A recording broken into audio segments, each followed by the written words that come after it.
Hello, everyone. Welcome to another episode of Art Matters. My name is Marjorie Rawl. I am the Tirana Assistant Curator at the Fitchburg Art Museum. And today I'm so excited to be joined by two special guests, which is the first for us. So Jean, why don't you go ahead and introduce yourself? Hey, well, I'm Jean Borgatti, and I'm the consulting curator for African, Oceanic, and Native American art at the museum. Awesome. Thanks, Jean. And we are super excited to be joined by a third special guest, like the guest of honor, let's say, Willie Cole. Cole is a visual artist widely known for his sculpture and printmaking works that transform common household objects like irons and high heels into conceptual objects. Drawing from African art and culture, as well as the African American experience in the United States, Cole highlights the histories and memories stored within objects and materials that are all around us. He's had numerous solo shows at institutions like the Museum of Modern Art in New York and the Bronx Museum of the Arts, and he is in the permanent collections of many, many major museums, such as the Metropolitan Museum of Art, the National Gallery of Art, and our very own Fitchburg Art Museum. Willie, we are so excited to have you. Thank you for joining us today. Oh, my pleasure. I'm honored to be here. Thank you.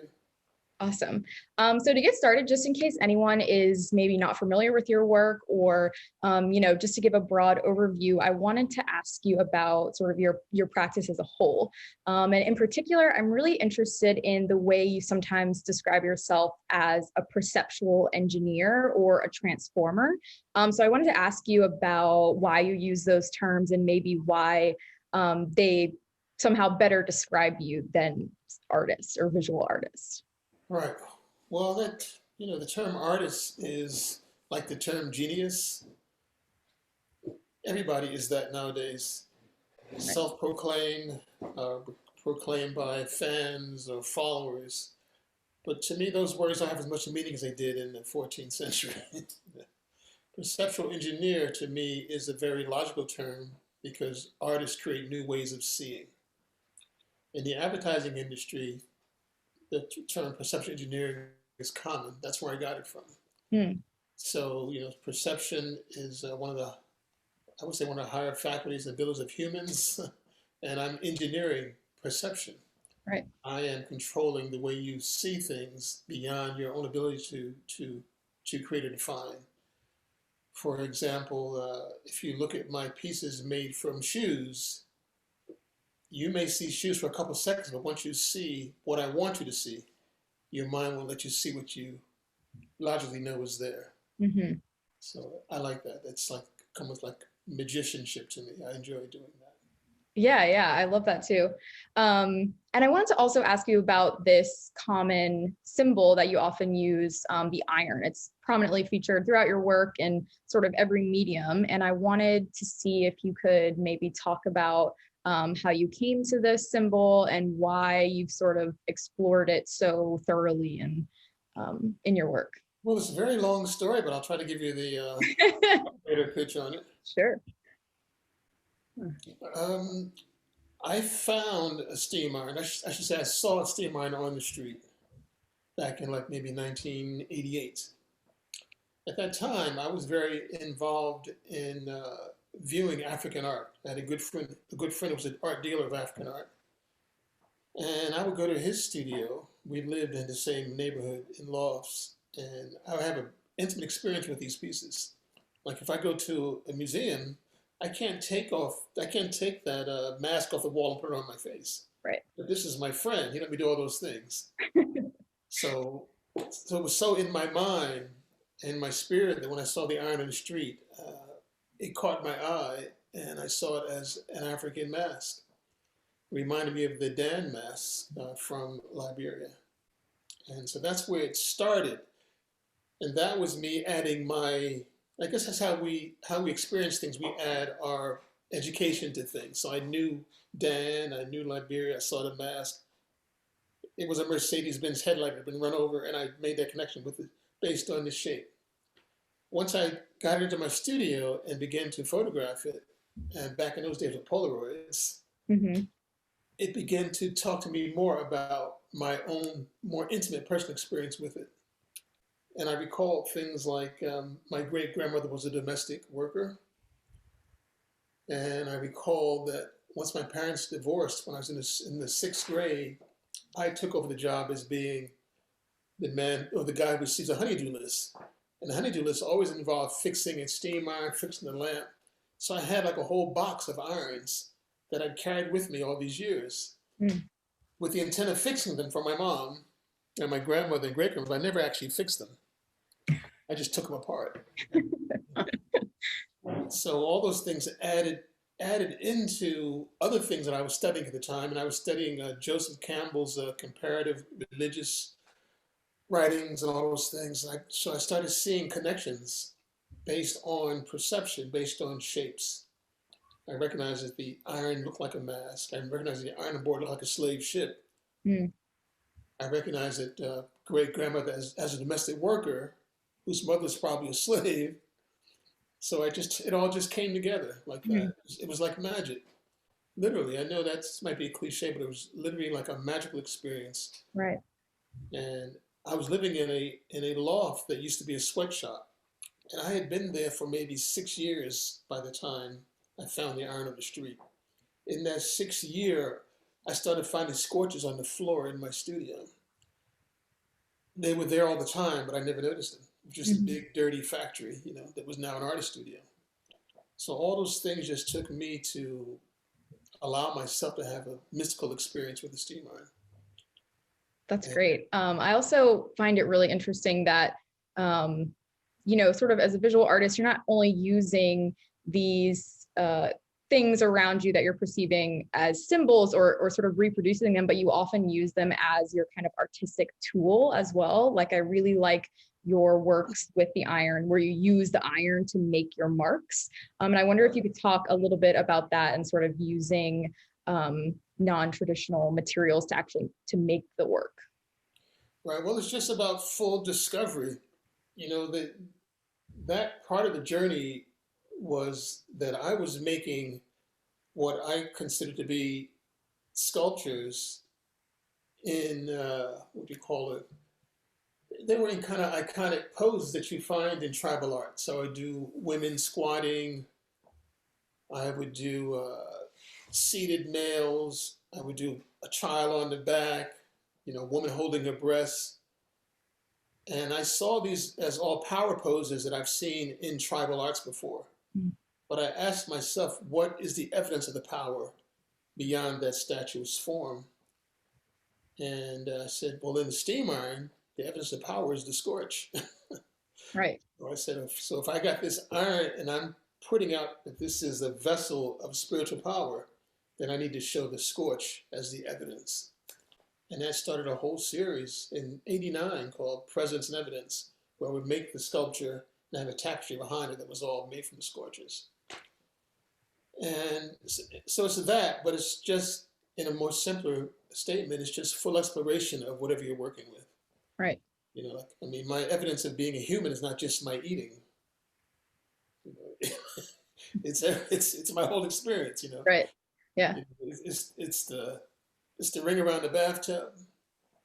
It's the conversation I leave in the air that will reverberate in the universe forever and ever. Getting louder or softer as it goes.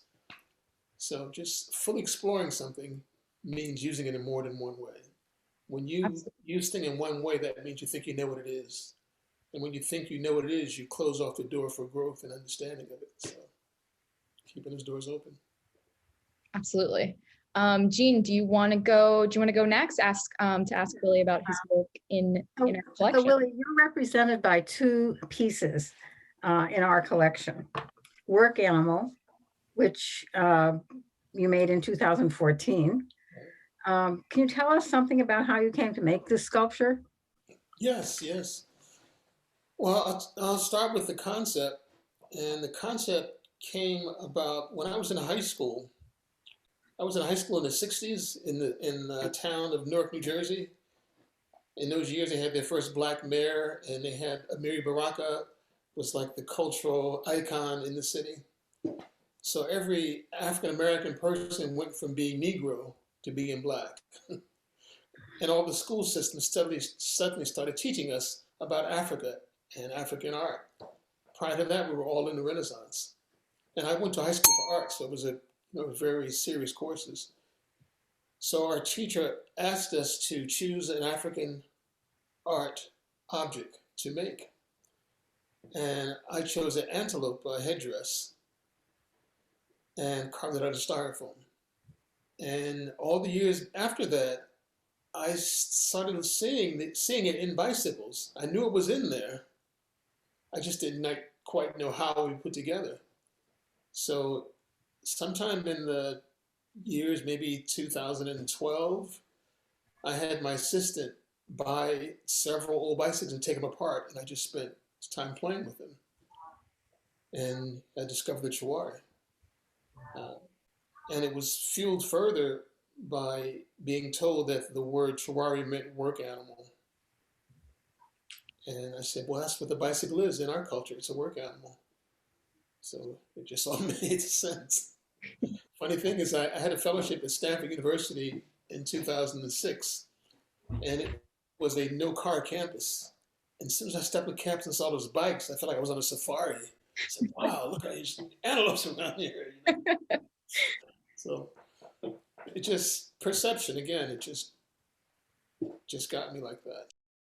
So that's how it came about, finding, because I had done the irons before that, and thinking about there are not a lot of shapes in the world, thinking that everything is the same thing, and if you forget what it is and just look at the shapes, you'll find a commonality in these things, and it can be cross-cultural. And having a desire to put that forward resulted in those works of art.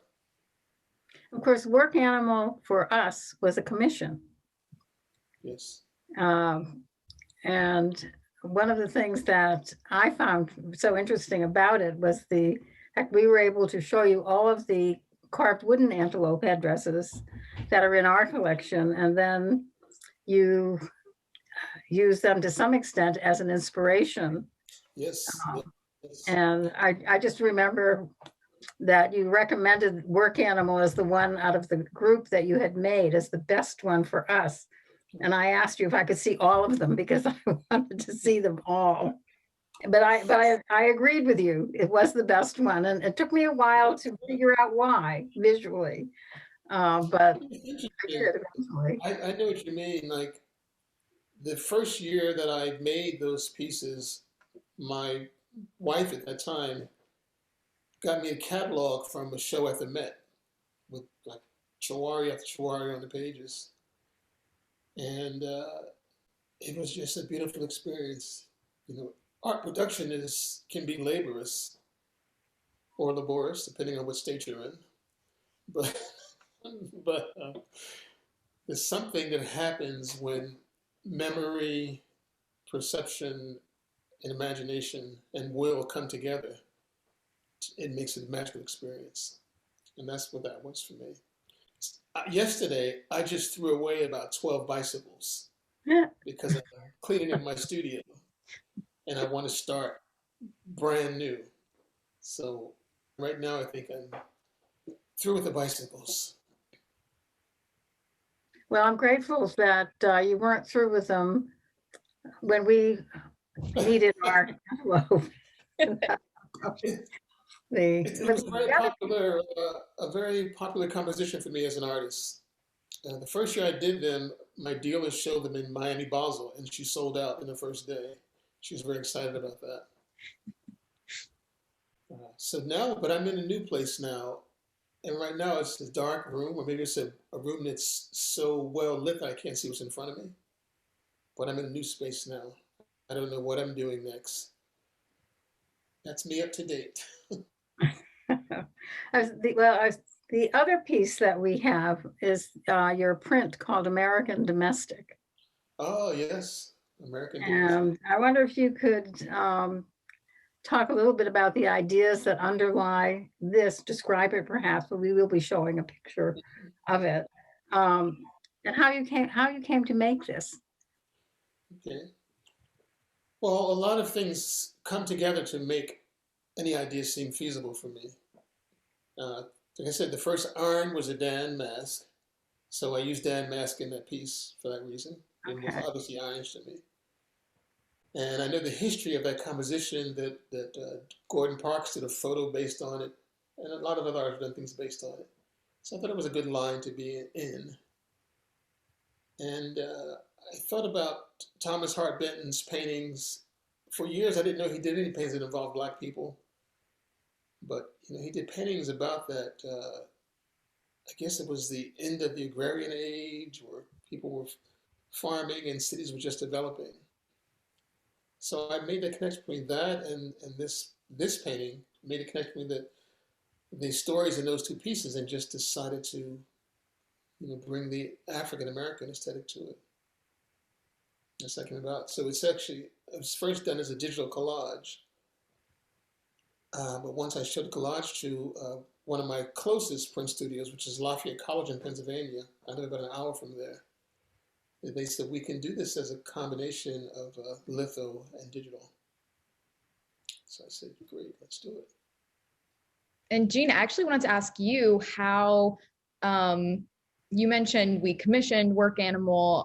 How did this piece come into the collection? How did we end up with American Domestic from Willie? Oh, well, it was in a show at the University of New Hampshire in Durham, and one of Christina's, our former curators, exhibits, and a group of us had all gone up to see it, and I walked in and I saw that. I thought, well, I saw other things that I was familiar with, but I'd never seen this before. And I took one look at it and I said, that is something that I would really like to add to our collection. And fortunately, our director was there and he agreed with me. And so we kind of moved from there. Because I love seeing my work with African art. Mm-hmm. Yeah, because that's where it was in the exhibit, that it's moving objects. It was in with many other art objects. Yeah. Before I was a perceptual engineer, because I'm a Capricorn, and I have this thing with words and names, identity. I know it includes Muhammad Ali, but I think it includes David Bowie also. So every persona he had in his performance had a different name. Mm-hmm. The Slim White Duke, Iggy Stardust, all that stuff. So I go through those same kind of things. So before I was a perceptual engineer, I was an archaeological ethnographic Dadaist.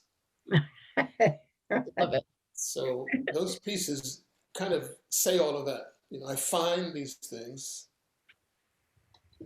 and I find them in particular neighborhoods, and I just put a new spin on them.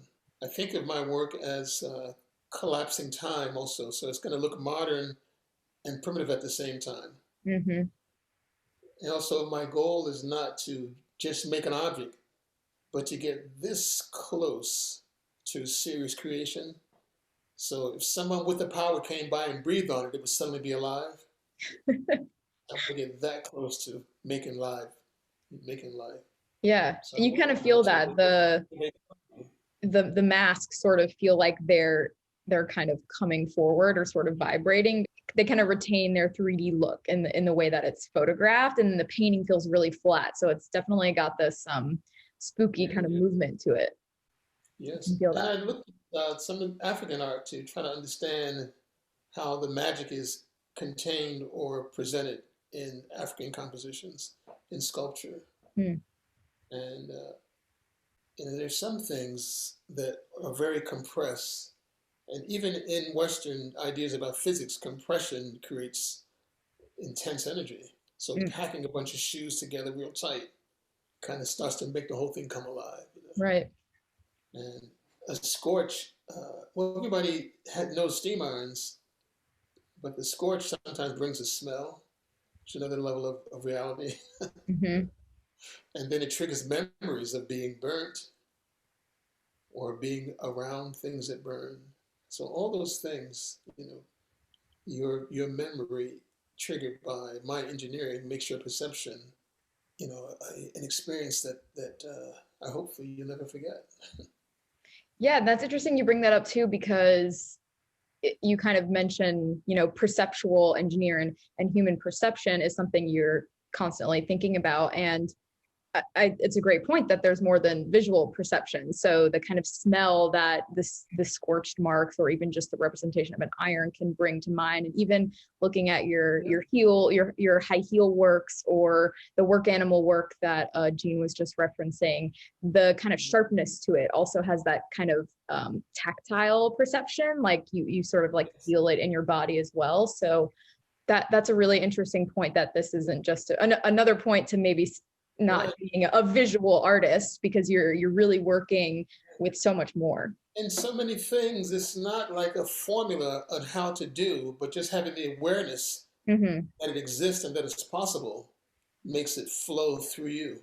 And when you get there, you recognize it. Say, how'd you do it? Well, I don't know. I knew I wanted to do it, and it happened. Yeah.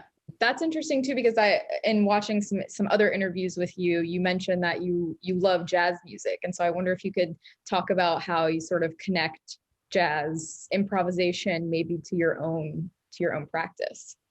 Well, you just hit the key word is improvisation.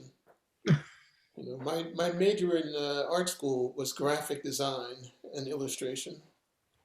So after school, I was a master of what I call low-budget graphic design, because this was the 70s, and the racism was very present, but people just didn't talk about it as much. So I couldn't get a lot of commissions for illustration.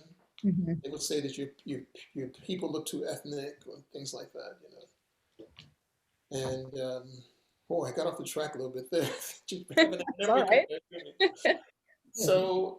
So that experience of not being able to have comfortable approval as an illustrator led me to low budget graphic design, which meant that I did all the work for the low budget people in New Jersey and New York, the Red Cross, the New Jersey Opera, New Jersey Ballet. I did all their brochures and things like that. I got to experience a lot of music, working with New Jersey Symphony Orchestra and New Jersey Ballet. And I met this musician named Chris White. He was a bass player for Dizzy Gillespie's band. And he said to me that improvisation is the reordering of learned information. And, I took that to heart. So when I take an object apart and put it back together, that's what I'm doing. I'm reordering learned information. We've been taught that this is an iron. I say, okay, it's an iron. But now I'm taking it apart and put it back together. Now what is it? So I often think I want to be more like John Coltrane. I have a ways to go, but I know that Coltrane, he was a trained musician. He could read music. So he knew what the chords were. But when it came time to his solo, he just took those notes. They called it scrambling eggs. He just scrambled them. Got a whole new thing. And that's what I want to do with my work. That's what I attempt to do with my work and succeed sometime. Awesome.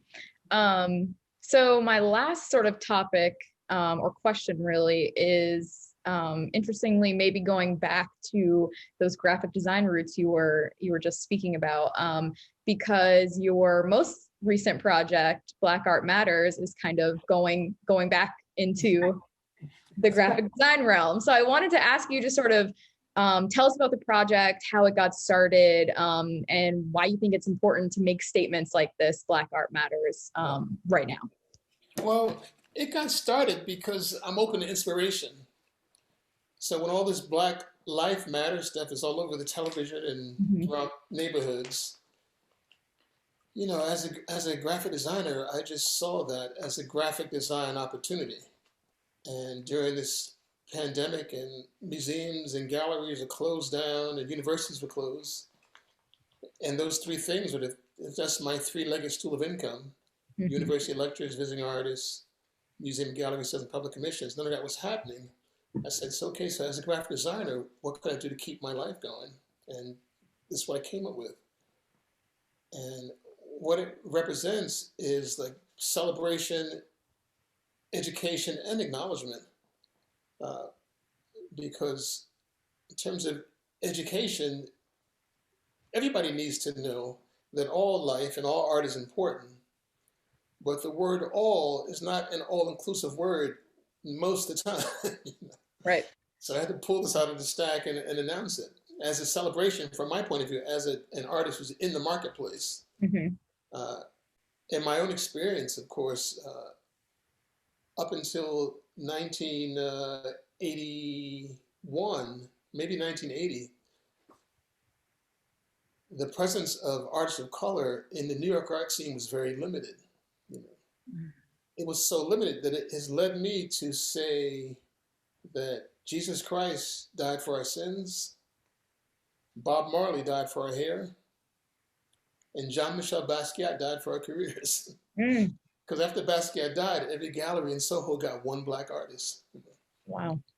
So it's a celebration of those changes, but it's education and it's a spotlight on the places where we are now, where black art is very present in the marketplace.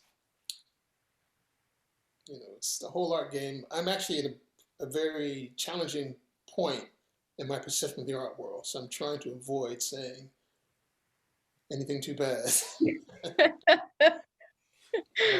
I understand. But yes, just a celebration of our presence and existence, bringing out some of the highlights of the Black Lives Matters movement.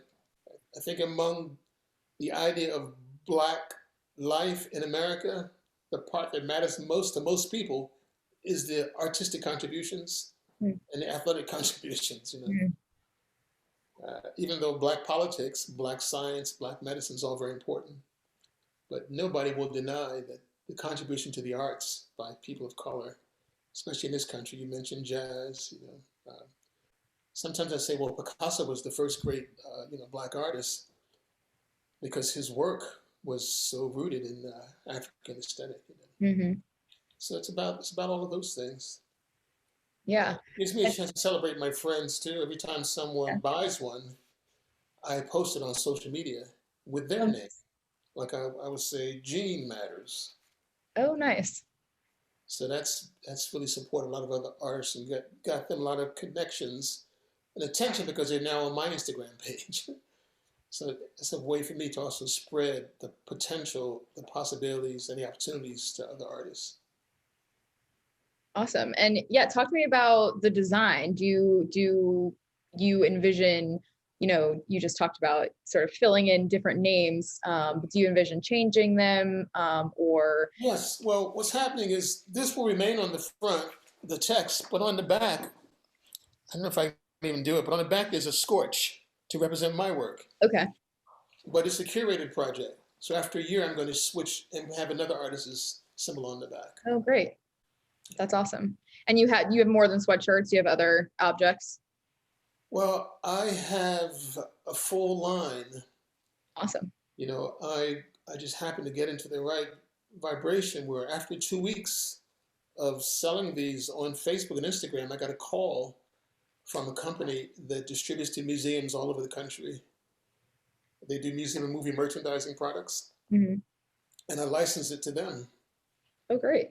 So they've made hoodies, t-shirts, coffee mugs, water bottles, buttons, stickers, tote bags, virus masks. So they've got a whole, as they say, they got the kit and caboodle. Yeah. And some of the proceeds go towards a charity, correct? Yes. I had been involved with a charity in Los Angeles called Wells Bring Hope, and they dig wells in Niger. They say it's one of the most drought-stricken areas, and the people walk for miles to get clean water. So I donate % of the proceeds to them. Awesome. All right. Well, it's that thing about existing outside of the mainstream art world. Yeah. Because sometimes that world is very, very strange to me. Mm-hmm. And this is a way I can own a Willie Cole original. Yes, it's got my name on it too. Yeah. As it labeled down at the bottom, it says Willie Cole. Awesome. So great. Well, Willie, thank you so much for joining us today. Jean, thank you as well for joining us for this conversation. And I'm looking forward to talking to you both again in the future, hopefully.